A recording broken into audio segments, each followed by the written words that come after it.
Hi, I am Eric Bjornstad with the Bell Performance video blog, and today we're going to talk about another engine component that can negatively affect the gas mileage that you're getting. Now previously we had talked about oxygen sensors, and we'd also talked about exhaust gas recirculation valves, or EGR valves.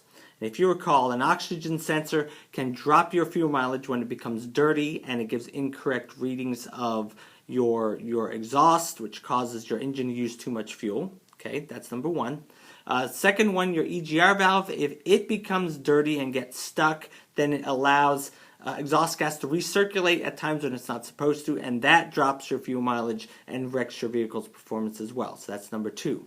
The third engine component that we were going to consider are the fuel injectors.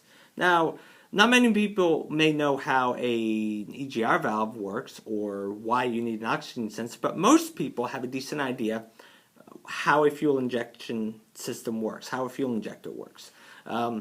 Virtually nobody uses carbureted vehicles anymore. It's all fuel injection because it's a more efficient system. It allows for more precise control, more precise metering and use of the fuel. And all of this is controlled by an onboard computer. Fuel injectors are really well-designed, well-engineered pieces of machinery. They are designed to work at very high pressures. They are designed to give a extremely fine, extremely good atomization of the fuel spray into the combustion chamber. The better the atomization you have, the smaller the droplets. Those will burn. The smaller droplets, the better that they burn. The spray pattern for the fuel injection has also been optimized by these automotive engineers to spray in the right pattern at the right time. It's really a wonderful piece of engineering the way they've designed these things. But as you use the car over time, what you will get is you will get injector deposits. Now, injector deposits, most common cause for those is after you're finished driving and you turn the car off, there's always a little bit of residue that's left in the tip of what they call the pintle of this fuel injector. The way the fuel injector is designed, you've got a long length, you've got a tip which has a very fine hole, and then inside of it, it's got a little plunger that opens and closes depending on when the computer tells it to. You get a little bit of fuel that's left in the tip. Your car is not going to spray it out because you shut your engine off, but your car is still hot. The engine is still hot because there's all that residual heat that's left over in the engine. And so this little bit of fuel is going to cook inside of it.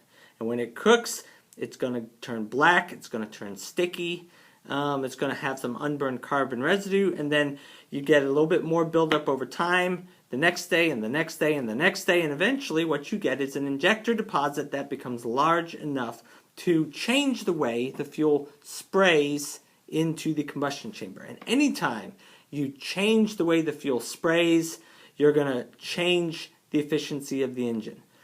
If the deposit is large enough and starts blocking that hole, starts blocking the way that pintle can work inside, then what you'll get changed is you won't get a fine spray, a fine atomized spray anymore. You'll get a little bit more of a dribble.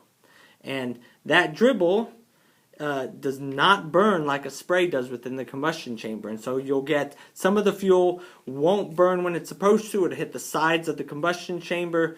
It'll become a deposit there. And it's generally bad news for your engine. So injector deposits have a very real, very direct, quantifiable effect upon the performance and the mileage, the efficiency that your engine is going to give you. So what can you do about all this? You know, we've talked about EGR valves. We've talked about oxygen sensors. Now we're talking about fuel injectors.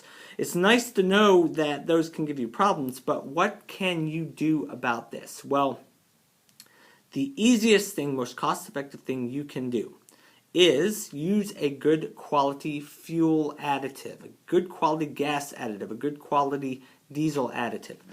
A good quality a good quality fuel additive, either gas or diesel, will have fuel injection detergency and combustion chamber detergency. It will have added detergency that goes over and above what's already in the gasoline or the diesel to help remove these deposits. Now, we've said this before in other blogs, but deposits are formed slowly, so they're going to be removed slowly.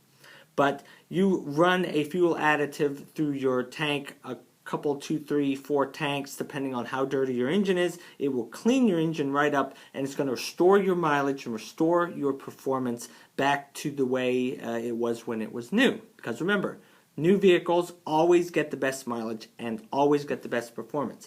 Now, there are lots of fuel additives out there.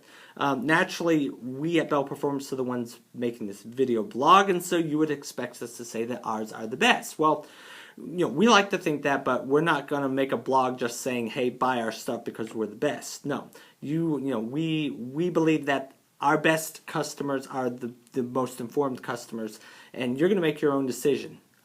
There's a lot of fuel additives out there that claim to be able to do this, and a lot of this can. So how can you tell the difference? What's the difference between them? Well, just remember, if they all claim to do the same thing, and you're not going to try all of them, I would default to the one that has the longest history of satisfied customers.